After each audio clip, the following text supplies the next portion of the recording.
I'm Dale Ball, and today on Big Baller TV, myself and Dave Perez, we're going to discuss football. We're going to have some fun, see what we can talk about. But before I go there, we want to thank Channel 24 yesterday for bringing us on to their talk show and allowing me to have some fun. I appreciated my time there. And today, one of our cameramen, Dom, came and picked up our stuff and is going to be processing us to shoot a sizzle reel to go forward for the networks. We may actually, hopefully, be coming to you from an actual channel instead of just from YouTube. But for the time being, I want to talk football. I'm going to do the unthinkable tomorrow. Actually, the day after is on Monday. I forgot. It's a Monday Night Football. And I'm going to root for his 49ers. I'm jumping ship for one night just so they lose. Because I know if I root for the 49ers, a team I really don't care for as the team in whole. I love some of the players. They got great players. I don't like the colors of the team myself. Always reminds me of when I go dancing. And when I go dancing and down there, I have to look to see which kind of bar I'm going into in San Francisco. I'm just saying, nice and flashy. It's all good. Running around in tights with flashy uniforms. You go, girl. I'm just saying, bringing it from the top. But I'm going to root for the 49ers, who are 8-0. They had a hell of a game last week. We really enjoyed watching it. Quarterback did very well. I was actually surprised to see his throwing ability. So I'm going to root for them tomorrow just to watch him lose. Yeah, well, that's why I'm in here, just to piss you off, because I know you've been talking about the Niners when I'm not here, and so I'm representing today, and hopefully Monday they'll win, but it's going to be a tough game. It's a tough game, and Garoppolo and everybody's got to be on their A game for that one against Russell Wilson. So, yeah, it's going to be a big game. And this one, David Nuno, this is for you. I know Russell Wilson's going to blow them out, because one thing they're not. They are not got the quarterback Tom Brady would be, and they're going to need that to beat the Seahawks. They've got a hell of a defense going on there. Very impressive defense. Offense, I still think you're about so-so. The quarterback's doing a good show. But the defense is who's winning those games. I mean, there's no ifs, ands, or buts about it. Well, last week's game, it was Garoppolo. He had to win it because our running game wasn't going, and our defense was kind of slow, but... Oh, God. I just want to put America's team right here for you to see. That's America's team.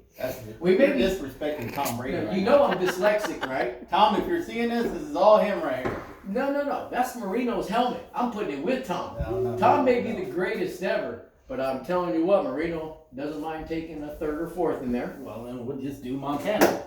No. I came really, and I brought the real Montana. Oh, that's crap. Okay, that's crap. So is your quarterback. He's crap. I brought the King Daddy. Yeah, there he is right there. I brought him. If we're going to talk about 49ers, we're going to talk about a legend. We're going to talk about somebody worth talking about, not Garoppolo. I mean, how do you even speak that? Is it Japanese? I don't know. Garoppolo hasn't done anything. Garoppolo hasn't done much yet, so we'll see. He ought to go to rock climbing is what he ought to do. Well, you know what? Better than any Miami fan that you have. Anyways, so I'm representing for you, Joe. They'll never even come close to matching any of the records you set or what Young did. So if you're going to talk about a legend, don't just throw a helmet up there. Put the legend up there. Mm-hmm. And then when you're done with that legend, make sure you remember, I wanted to bring it for you really to see. The legend. Hand signed, Mr. Joe Montana. And for somebody who despises the 49ers, we sure got a lot of 49ers stuff And in that's our the best store. part about it. Because I know I just let him talk because everything on the wall is Niners. That's only because I'm in California. Whatever. And that's only because Lorenzo works with the 49ers now, and Anthony, our partner, is one of the co-owners, their son. Lorenzo's smart enough to know between the Niners and Miami. I just want to put the king here. If you're going to talk about him, I just want to put him where he belongs, right behind me. Right there. There's God, then there's next below, Joe Montana. How you doing? And Steve Young. Don't forget Steve Young. Didn't have to go there. Didn't have to go there. I'm just saying. All right, got to give it up to Steve Young. He just No. done some Steve great Young. work. Steve Young was great, but Montana, he is not. Well, he wasn't Montana, but he did take over for him. Yes, he did, because He he did a learned great from job. him. He got trained. Yeah, well, Just just like thing with Aaron Rodgers. when you teach a dog how to lift his leg to go pee, Yeah, sooner or later you got to learn. He's going to learn how to do it. yeah. So he kind of helps Steve Young along there a little bit. Yeah, well, so did Brett Favre when Rodgers is there, and Yeah. Garoppolo with Brady. Yeah, that's a hard. I tell you what, man, I've watched Aaron Rodgers for the last couple of years. Watched him coming out of Reading from high school and everything. Mhm. And I'll tell you what, it's really hard to decide between the two of those. Who is the better? I mean, because even though Brett Favre's got the records, I mean, I've just seen Aaron Rodgers do things with a football that is just like unbelievable. Yeah, It's stuff I haven't even seen Brady do. Now they both have done stuff that Brady hasn't done, but I give the edge. Brady? I give the edge to Favre just because he's played all 32 teams and won and beat every team because he joined the Vikings Mhm. to beat the Green Bay Packers. So he did beat every team in the league. So he can say that. Rodgers can't Green say Bay's that. my second choice team, my second favorite team. Yeah, they're It's good. sure Great, not the 49ers. great quarterbacks. And you know what pissed me off about that whole thing right there with Rodgers was, look, when that draft came up, I in my whole heart knew that we were going to get Rodgers. He's a Cowboy right there in Cal, and I knew. And when I was sitting there and they announced Smith, I was like, who the hell is that? And what happened to Rodgers?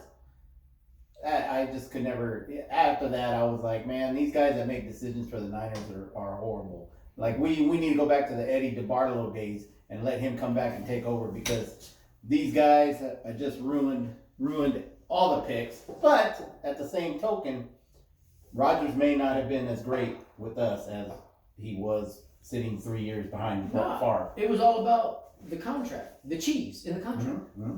You get enough cheese in the contract, you win. Yeah, well, he had it good. He had it good. Yeah. There's no doubt about it. Brett Favre trained him well by what he learned from him. When he took over, he didn't miss a beat. He went straight in. Yep, he did great. And Tom Brady, same thing. When Drew Bledsoe was great, and they weren't thinking about stopping him until he got hurt. Brady was probably going to sit for a while. And Yeah. I'll tell you what, they didn't expect Brady when he came in 2000. They did not expect him to be explosive like he did. That's why they mass produced his cards like they did. yeah, They didn't expect anything of the sort out of him because even though he was good in college, he didn't show what he does right now. And even to this day, watching him play, his snap on that ball on his 6-step drop, his 7-step drop, bam, he doesn't miss a beat even on the roll. yeah, no. I mean, whether he's going to play 5 to 10 more years or not, I don't know. But unless he drops in his talent, I think he's got at least 3 to 5 years left in him if he wants it. The question is whether he wants it or not. Yeah, he's got that drive, but Yeah. at some point your body starts telling you, yeah, you can't do this anymore. Like me, for instance. Yeah, my body says you can't run as fast as you used to, buddy. So slow down. My body says I can't sit as well as I used to, especially after that surgery I just had. Yeah. Your surgery kind of messed you up there. Yeah, I'm still having trouble sitting up. Yesterday when I was sitting on that TV on Channel 24, and it was the first time I'd gotten out of my sweatpants and that belt when I put my pants on. Ugh. I'm on live TV and it's digging right into my scar on live TV, and I'm just sitting there doing everything I can not to go, ow! Yeah. You son of a gun, that hurts! I just wanted to scream. Pain pill had already worn off from earlier in the day. Man. And it's like you told me when you called me, man, you looked kind of nervous. No, I was in a lot of pain. Well, I could tell that just the way you were talking, your tone was the same the whole way through. So I'm thinking something's up. Either he's nervous or something's hurting him. But yeah, it was. Well, you were nicer about it than I said. He sounded like he was weepy. Yeah, she told me she sounded like I was weepy-eyed and crying. That's okay. I was inside. Believe that. Right down on the spot, I was. Scale level then about a 1 to 10. I was at least a 7 to an 8 at that moment. Yeah, all bad. Yeah, as soon as I got out, as soon as I walked off, got behind the thing, I ripped that belt out as so quick as possible. I couldn't get it off as fast. Man, I was just sitting there going, I was heavy breathing. I'm going, oh God. felt like my lower half here was not feeling too well. Oh, not good. Yeah. Anyways, Yeah, but so- we had a really good visit with Channel 24 yesterday. They made a lot of offers to us, but I don't know where we're gonna end up. We're gonna find out. They're coming to visit us again on Monday, for what I hear. They're coming here, and I can't wait to see what they think of the place. They want to shoot live shots of it. They're asking to come back on the show a few more times. Mhm. Probably will make more appearances on it. Yeah, we'll see what.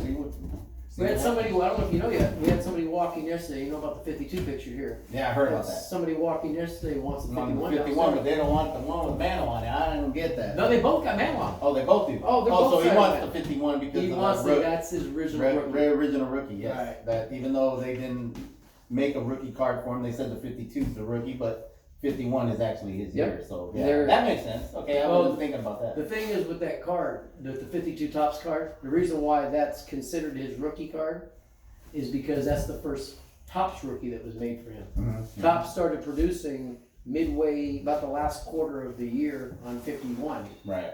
And they only put out very, very, like, I think it was like a total of 30 cards, but obviously printed in mass quantity. Right. And they weren't expecting Mickey Mantle to be that great at that time either. Yeah. I mean. So he wasn't one of the ones they shot out. So he wasn't in that first edition of those cards they put out. So his 52 was actually the first one they actually mass produced on. and it's The 51 Bowman they have of him, it's actually shocking. It doesn't reach even close to the amount of what a 52 does. No. Yeah, it's the 52s. You know, if you got that one, you're gonna be making bank because that's the one everybody wants. And if you don't know that I have it, I will be acquiring another one for the shelf soon.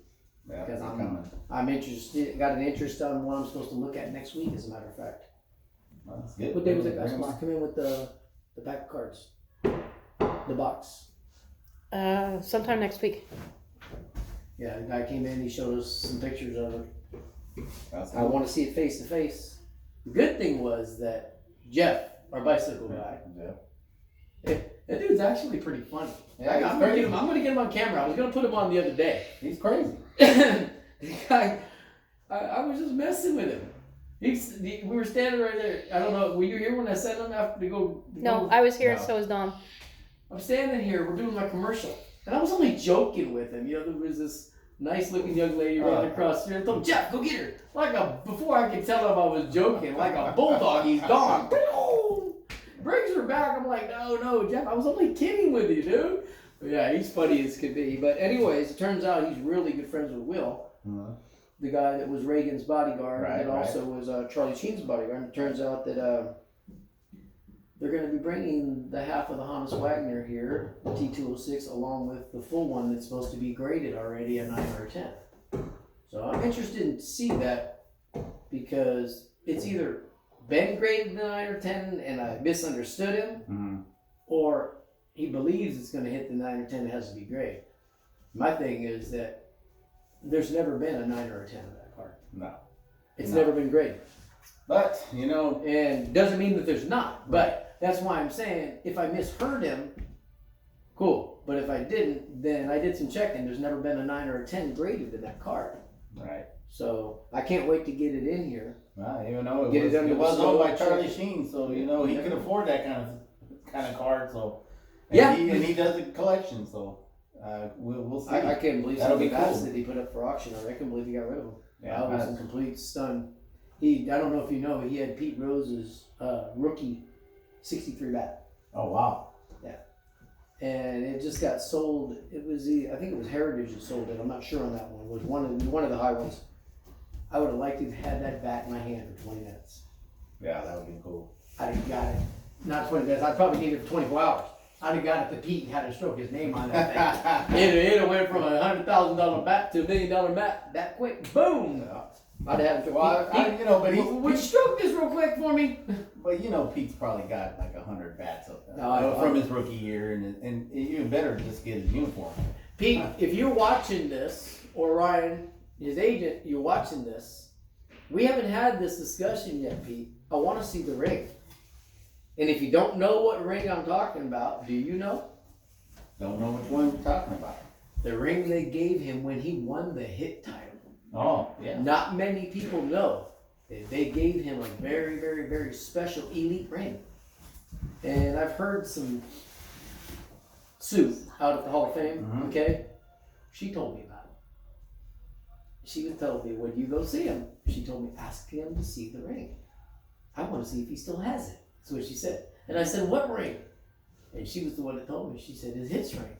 She said, he was here. She goes, when you go down the block here, about 2 stores down, and this was in Cooperstown, he said, you'll see there's a store there that sells his rookie card. And it's a duplicate rookie card. But apparently, he signed all of those duplicate rookie cards authentically while he was there. You know, that's signing. cool. That's cool. So even though he hasn't yet been inducted into the Hall of Fame, inducted into the Hall of Fame. I hope he doesn't get abducted. No, that would be bad. Yeah, inducted into the Hall of Fame. Man, it's gonna be something special because he already does the signings and stuff there. He already gets to be there. Gets to go down that baseball field they got down below and stuff. Steve Sachs was there when we were there last time. Yeah. Steve Sachs. Yeah, I got to hang out with him for a little while. It was pretty cool. Yeah, and you know, these guys, Pete Rose, Barry Bonds. I mean, all these people complain about it, whatever. They need to be in the Hall of Fame for what they did in the game. All right, because you know what? When Barry Bonds was $150 playing for Pittsburgh, and him and Bonilla were knocking home runs. Yep. Way before he got big, way before he was juicing, and we all know all these other guys were doing the same thing, right? And there's people in the Hall of Fame that may have done something. Mm-hmm. So why just take these 2 guys and say, no, these guys can't go in? You know what? Betting on your team. He was betting on his own team. He was a manager betting on his own team. If you look at history and you look at the teams in the 1880s up through the 40s, they bet on their teams. Of course. I mean, what It was normal way of life back then. They walk down the street to the local bar, see their bookie. Hey, John. Hey, can you give me 50 on my game today? Yeah. You know what I mean? It was a normal way of life. And it's looked upon, frowned upon. You know, he was doing it when he was a manager. He wasn't a player. You got to go, when you do the Hall of Fame, you got to go off of what the player did, what the guy in the team, what he did during that time, not what he did afterwards, after he's done. You got to look at, is anybody else going to break his records? No one has yet. Over 2,000 hits. Come on. Did the 2,000 hits get bet on?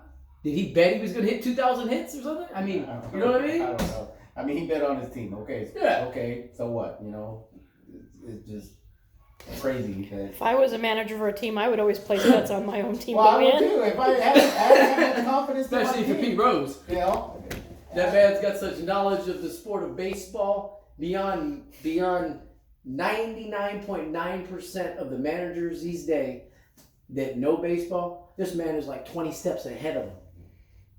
And that's the crazy thing. even like DeMarlo with the gambling in New Orleans, you know, on the ship.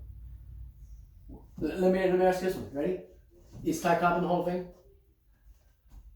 Love Ty Cobb. Yeah. Idolize him as a player. He was a wife beater, a family abuser, and everything else. A drunken. Got arrested by the police all the time for beating the wife up. Babe Ruth, one of my heroes. Same thing. But they tend to the kids. They took care of history. But that didn't stop them from going to the books. Nope. Why shouldn't Pete Rose be there? He should. Yeah, just like Barry Bonds should. Yeah. Pete Rose is baseball. Charlie Hustle. How are you going to keep Charlie Hustle? What helped you get the hustle? Yeah. All right. Anyway, so we're going back to football. 49ers, I'm giving you the win on Monday just so you lose. Here we go. Let me just show you who this is. All right. We're going to have a good game, Bosa. Loser. Bosa. Going to have a good game. But hopefully, Kittle, hopefully you can play. I'm hoping, because the news ain't good right now, but I'm hoping you can. But if not, all right. Well, I'm Dale Ball. I'm Dave Perez. And thank you for tuning in and watching Big Baller TV.